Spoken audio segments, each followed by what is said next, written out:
आदाब दोस्तों, महसा आमनी एक बहुत बड़ा केस सामने आ गया है ईरान के अंदर, जिसको पुलिस ने तेहरान के अंदर इसलिए कस्टडी किया था कि उसके जो बाल थे, उसका जो स्कार्फ था वो ठीक तरीके से नहीं पहना था उसने। जिस पुलिस ने आमनी को गिरफ्तार किया उसे दश्ते इरशाद फोर्स कहा जाता है, यानी मोरल पुलिस। उनका ये काम है कि अगर किसी भी औरत या कोई भी जो लेडी है उसका अगर अनअप्रोप्रिएट किस्म का कोई लिबास उन्होंने पहना है जो कि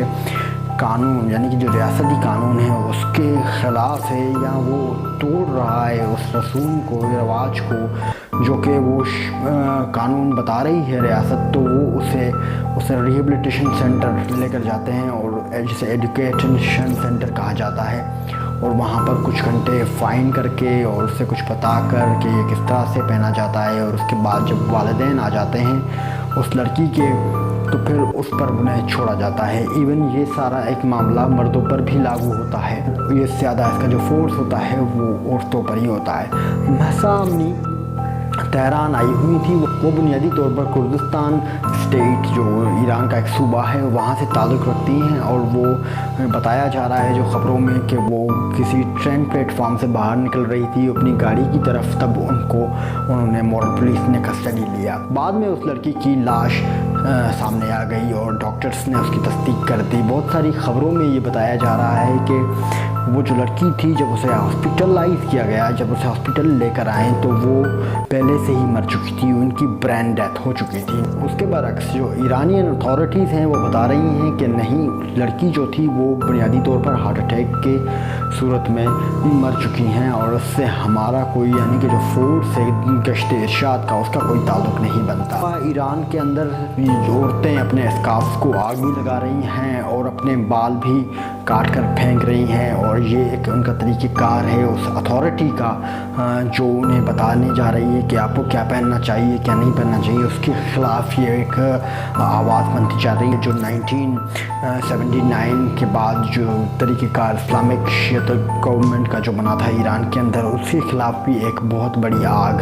सामने आ रही है। इस सारे मामले को देखकर 7-8-9 दिनों से पिछले ईरान के अंदर बहुत बड़े प्रोटेस्ट हो रहे हैं। तकरीबन 88 प्रोटेस्ट अभी तक रिकॉर्ड किए गए हैं, और जिसमें से तकरीबन 11 अफराद की डेथ भी हो चुकी है, जिनमें से औरतें ज़्यादा हैं। उन पर पुलिस ने और फोर्सेस ने डायरेक्ट फायरिंग की है, और उस नतीजे में ये लोग मर चुके हैं।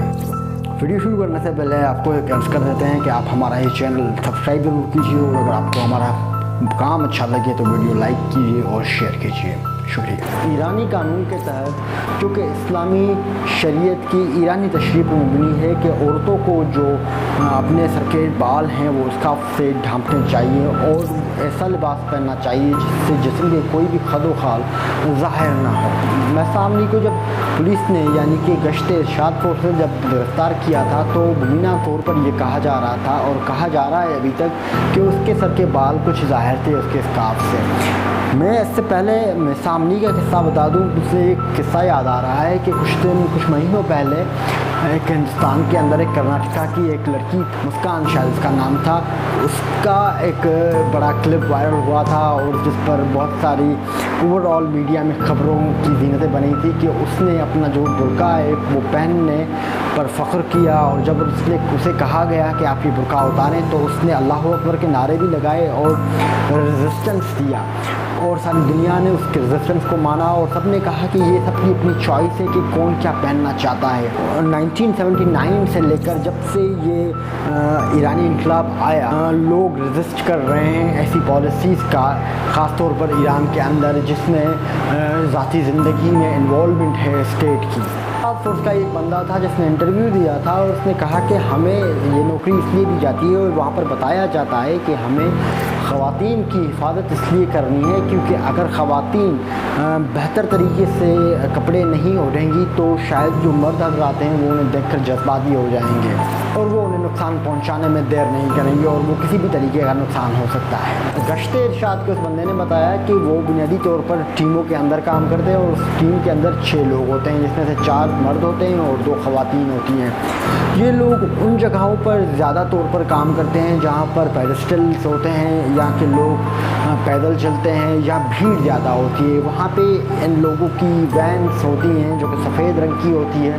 اور اس کے اوپر ایک نیلی بتی لگی ہوتی ہے، اور جب بھی کوئی دیکھ لیتا ہے تو سمجھ جاتا ہے کہ یہ گشت ارشاد والے ہیں۔ اس افسر نے بتایا کہ ہمیں اس لیے یہ فورس میں کام کرنا پڑتا ہے، اور اگر ہم اپنا کام ٹھیک طریقے سے نہیں کرتے، یعنی کہ ہم زیادہ خواتین کو نہیں پکڑتے اور انہیں وہ نہیں بتاتے جو کہ تعلیمات ہیں یا جو اسٹیٹ کا قانون ہے، اور اگر ہم اپنا کام ٹھیک سے نہیں کر پاتے تو ہمیں جو ہمارے اوپر افسران ہیں وہ ہمیں کہتے ہیں کہ بھائی آپ اپنا کام ٹھیک سے نہیں کرتے، اور وہ ہمیں وہاں سے ہٹا دیتے ہیں۔ ہمیں یہ کہا جاتا ہے کہ آپ کو طاقت کے زور پر بہت سارے لوگوں کو وین کے اندر ڈھکیلنا ہے۔ 1979 کے اندر جب رضا شاہ پہلوی کی حکومت گرائی گئی اور ایرانی ریولوشن آیا تو عام طور پر جو خواتین جو کہ فیشن بھی کرتی تھی اور اسکرٹس بھی پہنتی تھیں اور جینس بھی پہنتی تھیں، ان کو وہاں پر جو گزرتے ہوئے لوگ ہوتے تھے وہ اسکارف پکڑا دیتی تھی راستے میں۔ یہ ایک انڈائریکٹ میسج ہوتا تھا کہ آپ کو یہ چیز پہننی ہے، آپ کو یہ ضروری پہننا ہے۔ آہستہ اور لوگوں کو کانشیسنیس ڈیولپ کیا گیا کہ آپ کو کیا پہننا ہے کیا نہیں پہننا۔ اس کی ایک وجہ یہ بھی تھی کہ لوگوں کو بقول ایرانی ریولوشنری فورس کے کہ لوگوں کو بتایا جا رہا تھا یا ان کو اس بات پر آمدہ کیا جا رہا تھا کہ آپ کو اب سے سادہ لباس پہننا ہے کیونکہ اب چیزیں ویسی نہیں رہیں۔ 1983 میں ایرانی پارلیمنٹ نے یہ فیصلہ کیا اور یہ بل پاس کیا کہ جو خواتین اپنے بال نہیں ڈھانپتی اسے 60 یا میرے خیال میں 70 کوڑوں کی سزا دی جائے گی، مگر 60-70 کے درمیان کا معاملہ تھا، اور اس کے بعد اس میں ابھی ترامیم کی جا رہی ہیں اور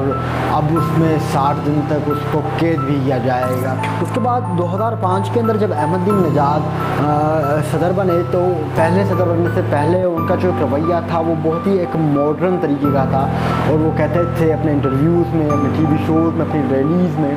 کہ نقاب پہننا نہ پہننا، اسکارف پہننا نہ پہننا ہر کسی کی ایک اپنی ذاتی چوائس ہے۔ جب وہ خود صدر بن گئے تو انہوں نے یہ ادارہ قائم کیا جس کا نام تھا گشت ارشاد، اور اس کا کام ہی یہی تھا کہ آپ کو کرنا یہ ہے کہ جو بھی خواتین، خاص طور پر خواتین، مطلب مردوں پر نہیں بلکہ خاص طور پر خواتین کا جو معاملہ ہے یہ کرنا ہے کہ جو بھی خواتین اپنے بال نہیں ڈھانپتی یا اس نے کوئی بھی اناپروپریٹ قسم کا کوئی طریقہ کار کے کوئی کپڑے پہنے ہوئے ہیں تو آپ کو اس کو روکنا ہے، اس پر تشدد بھی کرنا ہے، اگر ضرورت پڑے تو ایڈوکیٹ بھی کر دیں، اور اگر ضرورت پڑے تو اسے گھسیٹیں، اسے وین میں بھی ڈال دیں۔ جیسے جو اسلامک اقتدار کی جو جس پارٹیاں ہیں یا جو جہاں پہ ابھی تک کٹر قسم کی مذہبی جن معاملات میں پڑے رہتی ہیں ریاست، وہاں پہ مسائل زیادہ ڈیولپ ہو جاتے ہیں،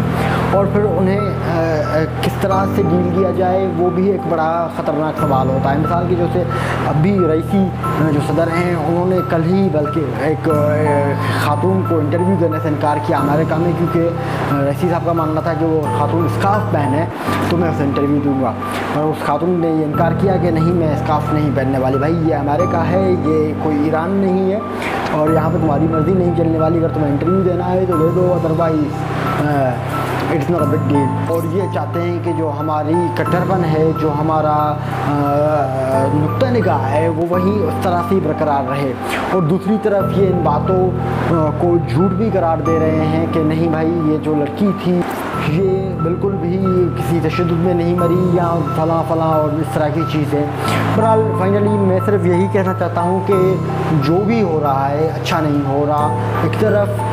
فرانس ہے جس نے سب سے پہلے نقاب پر بین کیا تھا، برقعے پر بین کیا تھا، تب بھی بہت بڑی تنقید کا سامنا ہوا تھا، اس لیے کہ کسی بھی ملک کو ایسا نہیں کرنا چاہیے، اور کتنا بھی وہ روشن خیال کیوں نہ ہو، کتنا بھی وہ کلچرل پلیور کلچرل کیوں نہ ہو، مگر پھر بھی اس سے سب کی ایک جو بھی پہننا نہ پہننا ہے، لینگویج، زبان، کلچر کی ایک اہمیت رکھنی چاہیے۔ ایسا نہیں ہے کہ کوئی آپ بین لگا دیں کسی چیز پر کہ آپ کو یہ کرنا ہے یہ نہیں کرنا، اور اس بین کے صورت میں لوگ اپنی جانیں گنواتے رہیں۔ ملتے ہیں دوسری ویڈیو۔